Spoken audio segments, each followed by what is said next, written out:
Hello बच्चों, let's see the question and the question is considering Lingard diagram which of the following metals can be used to reduce alumina। है ना। तो लिंगन diagram बेटा हमें यही बताया करता है। चल में अकॉर्डिंग टू लिंगन डायग्राम हम लोग क्या बोल सकते हैं कि ऐसे मेटल ऑक्साइड जिनकी डेल्टा जी की वैल्यू जो होती है वो ज़्यादा नेगेटिव हुआ करती है, वो आपके ज़्यादा स्टेबल हुआ करते हैं एज़ कम्पेयर टू ऐसे मेटल ऑक्साइड जिनकी डेल्टा जी की वैल्यू कम नेगेटिव हुआ करती है। ये आपको ध्यान रखना है।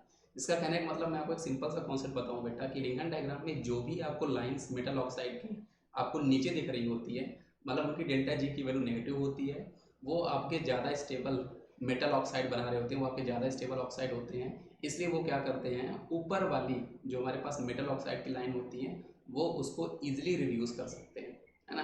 तो आपको बस यहाँ पर बेटा एक ये स्टेटमेंट ध्यान रखना है कि एक्चुअल में लिंगन डायग्राम हमें बताता क्या है। लिंगन डायग्राम हमें ये बताता है कि any metal oxide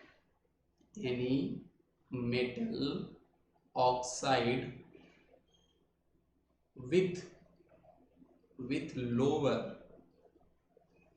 value of delta G standard, है ना, delta G standard is more stable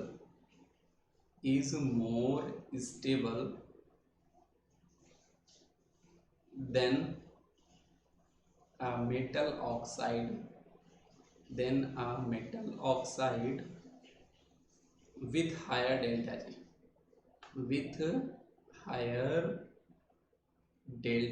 standard. तो यही आपको ध्यान रखना होता है बेटा।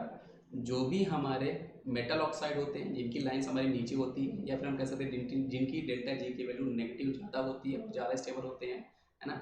इसलिए वो क्या करते हैं, ऊपर वाले मेटल ऑक्साइड जिनकी डेल्टा जी की वैल्यू कम होती है वो उसको ईजिली रिड्यूस कर दिया करते हैं।